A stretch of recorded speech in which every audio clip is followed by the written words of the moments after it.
ಸಮರ್ಥ ರಾಮದಾಸ್ ಮಹಾರಾಜರು ದಾಸ್ ಬೋಧೆಯ ಕೊನೆಯ ಸಮಾಸ ವಿಮಲ ಬ್ರಹ್ಮ ನಿರೂಪಣೆಯನ್ನು ಪ್ರತಿಪಾದನೆ ಮಾಡಿದ್ದಾರೆ. ಇಲ್ಲಿವರೆಗೆ ಪೂಜ್ಯರು ಮಹಾರಾಜರು ತಮಗೆಲ್ಲ ಮನಮುಟ್ಟುವಂತೆ ಯಾವ ತರನಾಗಿ ನಡೆದ್ರೆ ಜೀವನ್ ಮುಕ್ತಿಯನ್ನು ಪಡಿಲಾಕ ಶಕ್ಯ ಐತಿಪ್ಪ ಅನ್ನುವಂಗ ಇಲ್ಲಿ ಇವಾಗೆಲ್ಲ ತಿಳಿಸಿ ಹೇಳಿದಾರ. ಅದಕ್ಕೆ ಹೇಳ್ತಾರು, ಆರು ನಾನೆಂದು ವಿಚಾರಿಸು, ವಿಷಮ ಸಂಸಾರವೆಂದು ಕನಸಂದರೆ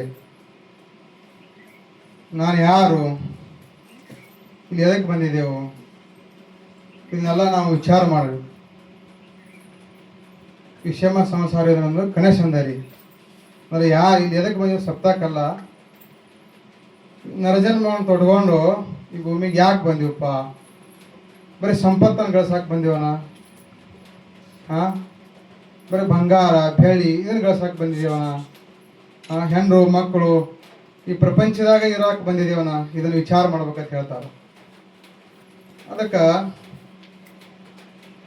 ಭಾಳ ದೊಡ್ಡ ಶ್ರೀಮಂತ ಆದ್ರೂ ಸಮಾಧಾನ ಸಿಗಂಗಿಲ್ಲ, ಏನೇನೋ ಕಲ್ಪನಾ ಮಾಡ್ಕೋತ ಹೋದ್ವಿ ನಾವು. ಅದಕ್ಕೆ ಅವ್ರು ಹೇಳ್ತಾರ,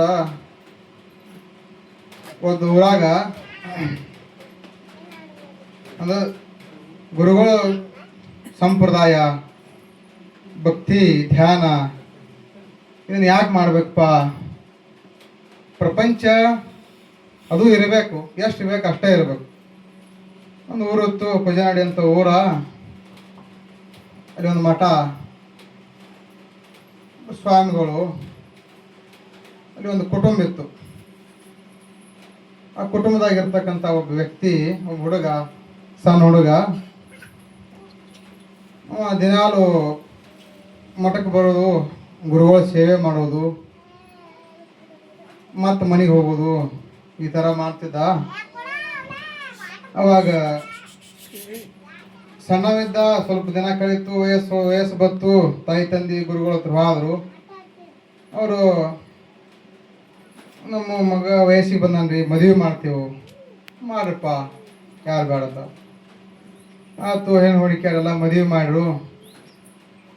ಅವ್ನು ದಿನನಿತ್ಯ ಬರೋದು ಹೋಗೋದು ಮಾಡ್ತಿದ್ದ ಆಶ್ರಮಕ್ಕೆ. ಅವಾಗ ಮದುವೆ ಆಯ್ತು, ಪ್ರಪಂಚ ಶುರು ಆಯ್ತು. ದಿನನಿತ್ಯ ಬರೋ ಹೋಗವ, ಮುಂದೆ ಕೆಲವೊಂದು ಸ್ವಲ್ಪ ಸಮಯ ಕಳೆದ ನಂತರ ವಾರಕ್ಕೊಮ್ಮೆ ಬರ್ಲಾಕತ್ತ. ಅವ್ರು ಕೇಳು, ಗುರುಗಳು ಯಾಕೋ ಏನಾಗೈತಿ? ಇಲ್ರಿಪ್ಪ, ನನ್ನ ಹೆಂಡ್ರು, ನನ್ನ ಮಕ್ಕಳು, ನನ್ನ ಸಂಪತ್ತ ಭಾಳ ನನಗೆ ಅಂದರೆ ಅಷ್ಟು ಚೆನ್ನಾಗಿ ನೋಡ್ಕೋತಾರ ನನ್ನ ಹೆಂಡ್ರು ಮಕ್ಕಳು, ಅಷ್ಟು ನನ್ನ ಮ್ಯಾಗ ಜೀವಾದಾರ ಅಂತ ಹೇಳ್ದತ್ತ. ಹಂಗೆ ಮುಂದೆ ಸಮಯ ಕಳೀತು, ತಿಂಗಳು ಹೊತ್ತು, ತಿಂಗಳಿಗೊಮ್ಮೆ ಬರ್ಲಾಕತ್ತ, 2 ತಿಂಗಳಿಗೆ ಬರಕತ್ತ. ಅಲ್ಲೋ ಇದೇ ಬೆಳ ದೊಡ್ಡವಾಗಿದೆ ಮಠದಾಗ, ಮತ್ತು ಯಾಕೆ ಪ್ರಪಂಚದ ಮ್ಯಾಗ ಅಷ್ಟು ವ್ಯಾಮೋಹ? ಇಲ್ರಿ, ನನ್ನ ಹೆಂಡ್ರು ಮಕ್ಕಳು ನಾನು ಅಷ್ಟು ಪ್ರೀತಿಯನ್ನು ನೋಡ್ಕೋತಾರೋ, ನನ್ನ ಜೀವನ ಅತ್ಯಂತ ಸುಂದರ ಐತಿ, ಇದ್ರಾಗ ಏನೈತಿ ಅಂದತ್ತ. ಹಿಂಗ ಆತಪ್ಪ. ಒಂದಿನ ಗುರುಗಳು ಕರೆಸಿರು, ನಿನ್ನ ಹೆಂಡ್ರ ಮಕ್ಕಳ ಮ್ಯಾಗ ಅಷ್ಟು ವಿಶ್ವಾಸ ಐತೆ ನಿನಗೆ? ಆಯ್ತು, ಕರೆಸಿರು. ಈಗ ನಾ ಹೇಳ್ದಂಗೆ ಮಾಡು, ಒಂದು ಪರೀಕ್ಷೆ ಮಾಡೋನು. ಆ ಪರೀಕ್ಷೆದಾಗ ಅವ್ರು ಪಾಸ್ ಆದ್ರಂದ್ರೆ ಈ ಪ್ರಪಂಚ ಮಾಡ್ಕೊತ ಹೋಗು. ದಿನನಿತ್ಯ ಕೆಲಸ ಮಾಡ್ತಿದ್ದ, ಹೊಲದಾಗ ಹೋಗ್ತಿದ್ದ, ನೀ ದಿನನಿತ್ಯ ಮಾಡುವಂಗ ಮಾಡು. ಮನ್ಯಾಗ ಹೋಗಿ ಒಂದು ಸ್ವಲ್ಪ ಏನೋ ತ್ರಾಸ ಐತಿ ಅಂತ ಹೇಳಿ ಮಕ್ಕೊಂಬಿಡು, ಎದಿ ನುಸ್ತೈತಿ ಅಂತ ಹೇಳಿ ಮಕ್ಕೊಂಬಿಡು. ಒಟ್ಟು ಏನು ಮಾಡು ಹೇಳ್ಬೇಡ, ಯಾವ ಔಷಧ ಹಾಕಿ ಏನು ಸರದ ಮಿಸ್ಕೇಳ್ಬೇಡ, ನಾ ಹೇಳೋತಕ್ಕ ನೀವು ಒಟ್ಟು ಹೇಳ್ಬೇಡ ಅಂತ ಹೇಳಿರ್ತಾವ. ಅವಾಗ ಆತ್ರಿ ಪರೀಕ್ಷೆ ಮಾಡ್ತೀವಿ. ನಾ ಹೊಲದಾಗ ಹೋಗಿದ್ದ, ಬಂದ, ಹೆಂಡತಿಗೆ ಹೇಳ್ದ, ಸ್ವಲ್ಪ ಯಾಕೋ ಎದಿ ನುಸಾಗತೈತಿ. ಅವಾಗ ಹಂಗ ಉಳ್ಳಾಡ್ಕೋತ ಗಪ್ಪನ ಕಣ್ಣು ಮುಚ್ಚಿ ಮಕ್ಕೊಂಡ್ಬಿಟ್ಟ. ಅವರು ನೋಡ್ರು, ಎಲ್ಲ ಡಾಕ್ಟರ್ಗಳನ್ನ ಕರೆಸಿರು. ನಾಟಿ ವಯಸ್ಸಿ ಔಷಧ ಅವ್ರನ್ನೂ ಕರೆಸಿರು, ಎಲ್ಲ ಮಾಡ್ರು. ಅದ್ರಾಗ ಒಬ್ಬ ಏನಂದ, ಗಾಳಿ ಆಗೈತಿ, ಅವ್ರನ್ನೂ ಕರೆಸಿರು, ಅದು ಆತು. ಏನೆಲ್ಲ ಉಪಚಾರ ಮಾಡ್ರು, ಒಟ್ಟು ಹೇಳಲಿಲ್ಲ.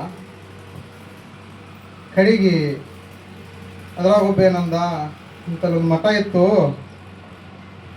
ಅಲ್ಲಿ ಭಾಳ ಹೋಗೋದು ಬರೋದು ಮಾಡ್ತಿದ್ದ. ಗುರುಗಳವ್ರಿಗೆ ಕರೆಸಿ ಕೇಳೋನು ಏನಾಗೈತಿ. ಆದಾಗ ಆತಪ್ಪ, ಗುರುಗಳನ್ನ ಕರೆಸ್ತು ಅಂದರು. ಗುರುಗಳು ಬಂದರು, ನೋಡ್ರು ಭಾಳ ದೊಡ್ಡ ರೋಗ ಆಗೈತಿ ಇವನಿಗೆ, ಇದು ಹಂಗೆ ವಾಸಿ ಆಗಂಗಿಲ್ಲ. ಅವ್ರು ಹೇಳ್ರು, ಅವ್ರು ಎಷ್ಟು ಸಂಪತ್ತು ಸಂಪತ್ತು ಕೊಡ್ತೇವೆ, ಎಲ್ಲ ಮಾರ್ತೇವೆ, ಖರೆ ನಮ್ಮ ಗಂಡನ ಉಳಿಸತ್ ಹೇಳಿ ಗುರುಗಳಿಗೆ. ತಾಯಿ ತಂದೆ ನನ್ನ ಮಗಳನ್ನ ಉಳಿಸ್ರಿ. ಅವಾಗ ಅವೆಲ್ಲ ಅಲ್ಲೇ ಕೇಳಿಸ್ಕೊತ ಮಕ್ಕೊಂಡಿದ್ದವ. ಅವ್ರು ಹೇಳ್ರು, ನಾನು ಇದಕ್ಕೊಂದು ಔಷಧ ಐತಿ ನನ್ನ ಅಂತೇಕ, ನಾನು ಅದನ್ನೆಲ್ಲ ತೊಗೊಂಡು ಬರ್ತನು, ಅಲ್ಲಿವರೆಗೆ ನೀವು ಇಲ್ಲೇ ಇರ್ರಿ, ಅಷ್ಟು ಮಾಡಿ ಪುಣ್ಯ ಕಟ್ಕೋರಿಪ್ಪ ಅಂತಂದು ಗುರುಗಳಿಗೆ ಹೇಳಿರತ್ತವ.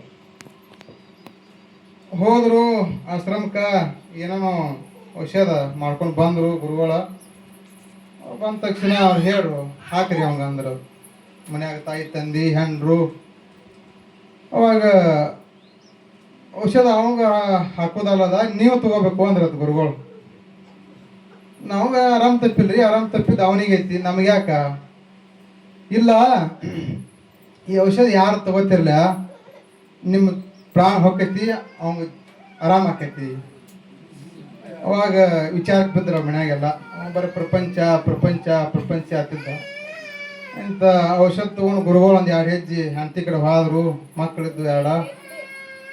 ತಗೋರ್ವ, ನಿನ್ನ ಗಂಡದಾನ ಭಾಳ ಪ್ರೀತಿ ಮಾಡ್ತಿದ್ದ, ನನಗೆ ಹೇಳ್ತಿದ್ದ, ಇದ್ರ ತಗೋ ಅನ್ನತ್ತ.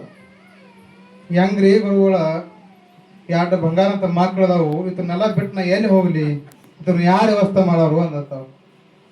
ಅವಾಗ ಅವಲ್ಲೇ ಮಕ್ಕೊಂಡಲ್ಲೇ ಕೇಳಿಸ್ತಿದ್ದಲ್ಲ ಅವನಿಗೆ. ಅವಾಗ ನೋಡಿದ ಗುರುಗಳು ಮತ್ತು ತಂದೆ ಕಡೆ ಹೋದ್ರು. ನೀವರೇ ತಗೋರಿ, ಒಬ್ಬ ಮಾರಾಯ ಇಟ್ಟು ದಿನ ದುಡೋದು ವಯಸ್ಸಾಗೈತಿ, ಈಗ 4 ದಿನ ಆರಾಮದೇನು ಇರ್ಬೇಕತ್ತನು, ಈಗ ನನಗೆ ಕೊಂದು ಏನು ಮಾಡೋರತ್ ಗುರುಗಳು ಮತ್ತೆ ಅಂದರು. ತಾಯಿ ಕಡೆ ಹೋದ್ರು. ಯಾಕೆನೋ ಅದನ್ನ ಹೇಳು, ಹೋಗ್ಯಾನ, ಯಾಕೆ ಚಿಂತೆ ಮಾಡೋದು, ಹೋಗ್ಲಿ ಬಿಡ್ರಿ ಅಂದ್ರತ್ತ. ಇಂಥ ಗುರುಗಳು ಬಂದರು. ಹಂಗಾರ ಇದನ್ನ ನಾರೇ ತಗೋಲೇನಪ್ಪ ಅಂತಂದ್ರಪ್ಪ. ಅಟ್ ಮಾಡಿ ಪುಣ್ಯ ತಗೊಂಡ್ರು. ಏನೋ ಬದಾಮ್ ಹಾಲ ಅಂತ ಮಾಡ್ಕೊಂಬಂದ ಗುರುಗಳು ತಗೊಂಡ್ರು. ಗುಬ್ನ್ಯಾಗ ಕೈ ಇಟ್ಟು ತಪ್ಪಿಸ್ರು. ಹೇಳಪ್ಪ, ಏನು ಪ್ರಪಂಚ ಅನ್ನೋದು ಇಟ್ಟು ಐತೆ ನೋಡಪ್ಪ ಅಂತ ಹೇಳಿ. ಅದಕ್ಕೆ ಪ್ರಪಂಚ ಅಂತ ಹೆಂಡ್ರ ಮಕ್ಕಳ ಅಂದ್ರೆ ಬ್ಯಾಡ ಅನ್ನಂಗಿಲ್ಲ, ಎಷ್ಟು ಬೇಕಷ್ಟ. ಸ್ವಲ್ಪ ಸತ್ಸಂಗ, ಸದ್ವಿಚಾರ, ಗುರುಗಳು, ಸಂಪ್ರದಾಯ, ನಿತ್ಯ ನೇಮ, ಭಜನಿ ಈ ಥರ ನಾವು ಮಾಡ್ಕೋತ ಹೋದಿವಪ್ಪ ಅಂತಂದ್ರೆ ಮುಕ್ತಿ ಕಡೆ ಹೋಗಕ್ಕೆ ಸಿಕ್ಕೈತಿ. ಇಲ್ಲಪ್ಪ ಅಂತಂದ್ರೆ ಮತ್ತೆ ಪುನರಪಿ ಮರಣ, ಹಿಂಗ ಹುಟ್ಟುವುದು ಸಾಯೋದು ಹಿಂಗೆ ಇದೇ ಥರ ಮಾಡ್ಕೋತ ಹೋಗಿ ಸಮಯ ಭಾಳ ಆಗೈತಿ. ಯಾರ ಉಪದೇಶ ತಗೊಂಡಿಲ್ಲ, ಉಪದೇಶ ತಗೋರಿ, ಹಿಂಚೀರ್ ಮಠಕ್ಕೆ ಹೋಗ್ರಿ, ಗುರುಗಳ ಉಪದೇಶ ತಗೊಂಡು ಅನುಭವ ಮಾಡ್ಕೊಂಡು ಮುಕ್ತ ಮಾಡ್ಕೊಳತ್ತೇಳಿ ನಾನು 2 ಮಾತು.